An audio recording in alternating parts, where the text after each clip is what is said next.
Hello, welcome back to Luminescent Tarot here with the spread for the moon in Gemini. I love that the magician came up on the bottom. Very Mercury. All right, so during this transit here, we have the moon is going to trine over to Mercury in Libra. It's going to be a opposition with Chiron in Aries retrograde and Mercury in Libra. But Chiron is going to sextile with the moon in Gemini. And the moon in Gemini is going to sextile again to Venus in Leo. Now, this is going to be a square moon as Gemini and Virgo square each other. The sun is going to oppose Neptune as well as trine over to Jupiter, 17 degrees retrograde in Capricorn. So we have a lot of action going on with this moon. Mars hasn't gone retrograde just yet, but it is on its way. This is supposed to be the day, all politics aside, that Hillary Clinton has her day in court. So this is definitely going to be a very informative day, nonetheless, with a lot of Mercury and Gemini and Virgo action going on. So we got all the players on the board here. Now, with this trine with the Sun and Jupiter, it can definitely be auspicious because Jupiter is a benefic sign. However, it is in a debilitated state in Capricorn. It doesn't like to be here at all. Its best place is in its opposite sign, Cancer. So right now we are definitely facing reality and things that need to change in our reality while Jupiter is still retrograde before it comes back online to go direct and station direct. The moon will trine over to Mercury, so we'll definitely have a easy flow of information coming in and being processed at the same time for us to balance out. Both Gemini and Libra represent aspects of duality, and 2 automatically goes to a 4. Now, with this sextile is making to Chiron, during this early moon transit, we'll have some issues to be reviewed regarding our ego being healed, and as well as the sextile, it's making over to the Leo and Venus. We'll have an opportunity to be creative with how we communicate our thoughts and how we express our creativity, as those go hand in hand. And definitely, Gemini and Venus makes the Lovers card, which is already down here. So there's a lot of action going on, but Gemini is 10th house to Virgo. So this definitely has to do with a public persona, status, our self-discipline, how we show up in the world. That's definitely being called to the carpet right now. So at the bottom, of course, I said we have the magician here, and this is significant for Gemini as well as Mercury. This is being able, overall energy is in the public eye. We may be seen or not seen as of yet as having everything we need to create the life that we want. And that could be just, doing some quick magic just to, solidify something for the future for right now that needs to be changed, or it could be us acquiring a lot of energy to do a massive switch around. And take it out how it applies, really. But Gemini and Virgo are both ruled by Mercury, and then the Justice card pops up down there. Yeah, we definitely know. We know she going to court. Um, both Gemini and Virgo are ruled by Mercury. So this is definitely about, number one, making decisions, and 2, making sure your head is in the right space when you make those decisions. Because with the sun being opposed by Neptune and Pisces retrograde, there definitely might be a lot of dreams, or there might be a lot of dreams that are being called to the carpet to say, hey, you had this and this going on in your subconscious. It's time to, either make it happen, Captain, or you need to put those dreams away because it does not align or support the reality that you're trying to create at this moment. And therefore, we have that, opposition with Pisces where we got to make a choice, and then that trine with Capricorn where we have to balance out two of Pentacles. Is this helping or is this hurting the changes that we're trying to make within ourselves in order to be happier and healthier? So we have the Knight of Wands here with the Two of Cups and the Hanged Man, or the Hanged Man. We have the Ten of Wands with the Prince and Princess of Disc. And last, we have the Lover's card with the Eight of Swords and the Nine of Wands. And at the bottom of the Thoth deck here, we have the Seven of Pentacles. So again, Saturn here, there's a lot to be on display about as far as like, how did you choose, and did you choose correctly? And now that you've made your choice, everyone is going to know or find out. And how do you feel about that? Like, how do you feel about the balance that is being called to the carpet? Like, are you aligned mentally and emotionally with the public persona or the status or the self-discipline you've created for yourself? Or does there still need to be some tweaking, some changes? Have your ego gotten in the way and you need to, just make some edits?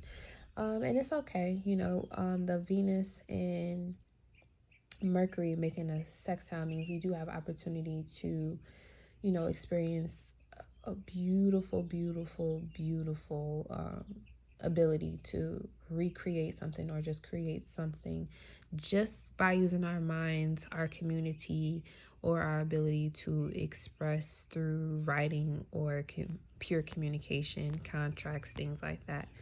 Mercury is doing pretty fine, moving ahead in Libra. And Libra and Leo, air and fire, they definitely go well together, being opposite elements. Very creative as well. So here with this fire, we have the Two of Cups and the Hanged Man. So we're definitely going after something that we truly want. That brings us some type of soul completion of feeling whole, feeling, deep love. This is a Cancer card, so we could be definitely initiating love here, or love of something within ourselves that we've been waiting to take action on for a while. Or this could be just something we love, or some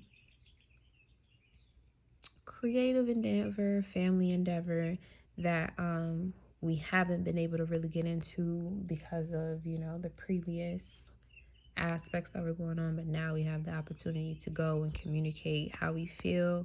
And we may have been feeling some type of way for a long time and just trying to see how things play out and see if it'll actually work or if it's actually going to go in our favor. But now we're sure, like this too, we're ready to cooperate with how we've been sitting around, how we've been feeling now that we've allowed things to kind of play out for a little bit. So with the Ten of Wands, this is a release. And the 10 is about a cycle being complete and a new one starting with the number 1. And we have the Prince of Disc and the Princess of Disc. So this is definitely a pair here. So it's like now, this feels very lovish to me, like a love reading. It's like you maybe you had choices in what direction you wanted to take. Maybe this is all about you finally deciding what, road you're going to travel, what career are you going to pick, or what like partner are you going to choose now. And now that you've decided, even if it's just one-on-one with yourself, if you're not really, in a relationship or dating, you're deciding to put down all the ideas that were a burden to you that stopped you from, being able to connect and manifest with yourself, your divine masculine, divine feminine self. Or you finally decided to make a choice to choose someone or something that aligns with your vision that you have for yourself. And it requires you to get rid of, the past, walking away from, or running away rather, from things that didn't work, and putting yourself in a position to go towards things that are working for you, that do give you a sense of emotional fulfillment in time, or with the time that has passed. So putting down the wands enables you to connect these two divine energies together. And because they're both earth, this is something that is physically happening, physically taking place, that you can actually see and feel. You can use your senses rather to engage with that burden being dropped, and you feeling that release. Like you can finally, use your talents and gifts. You can finally see the worth that you hold in the actions that you take. And we get here to the Lovers card, where again, Venus and Mercurial energy here, and we have a divine being that is helping guide and direct this union, rather within and without, with another person, or, a job, career, life path, what have you. There, you're being divinely guided here to, expand on what you've learned so far throughout this journey with the Knight of Wands galloping through. And then the Nine of Wands here, the Sun and Sagittarius card. Again, 9, that we have some wisdom here on the table about what we give and what we receive. And, if we have been giving ourselves to, people, places, and things that, publicly has taken a hit on the discipline that we wanted to make for ourselves, we didn't get to see the full picture or the full perspective of whatever it is that we really truly wanted. We get a chance to see how that interfered with our development process, and go back to the drawing board spiritually and connect with that higher source, our higher self, to manifest and edit whatever it is that we want. Because again, this is mutable energy we're talking about with Virgo and Gemini, of course. So emotionally, we may be speaking about things that, I really did want to do this, but I never had the chance. Or, I've been really sitting on this idea, but I don't know, or I wasn't sure if I wanted to do it. But now you have the opportunity. The opportunity is here. The door is wide open for you to go ahead and jump through and take advantage, what I'm saying, of what's available to you. There has been a lot of time that has passed for you to see the signs, the clues, the synchronicities at play. And life is definitely funny. So that definitely could have been a lot of delays, especially here with the Hangman, when it came to going after what it is that you wanted, and making sure it is, evenly yoked with you, making sure that it is something that is stable, it is something that'll last with this earth energy here, and seeing that through, and going through every, obstacle that you could possibly think of or see, or have some type of foresight on, to see how it actually play out, and it actually playing out to your favor. And now you can let go of all those, old ideas, and allow yourself that use that inner wisdom that you've acquired to make a decision about something that you've been thinking about for a long time, and now it's just time for you to act on it. Okay, so what advice do we have here? Transformation. Okay, so we definitely making a big change here. This could be like marriage. This can be like, committing to a project that we haven't done before, but we've been thinking about it for a long time. New beginnings and new opportunities. See that 1, that 10, things are coming to an end in one aspect, but something new is beginning, which goes very well with transformation as well. And last, we have yes. So if anybody is getting proposed to, if it's in alignment with you, I'd say that. if it's in alignment with how you feel and what you think, from time in separation, if it's for you, definitely say yes. But this card also talks about, being willing to say yes to the universe in circumstances where, definitely some progress being made. But saying yes to things, even if it's something you've done all the thinking you can do, but we are never going to know every single little thing. We can only take in so much knowledge at a time, especially now that we're moving to update and upgrade in our software processes, where we're not going to be able to remember every single thing. We're going to have to act on intuition and be willing to say yes to that. Free yourself. Okay, definitely free yourself from any burdens or any circumstances that cause you to have too lofty of a dream that you can't put into reality. It's time to switch that around. Be more connected with what's around you. Be more connected, North Node and Gemini. Be more connected to the people who are willing to be on your team. Be more connected to circumstances and situations that actually bring you the type of people you want to be around, the type of tribe you want to have, the type of things you want to learn about. Like, bring that energy in, let that transformation take place, and bring a new beginning and more opportunities that you want to say yes to.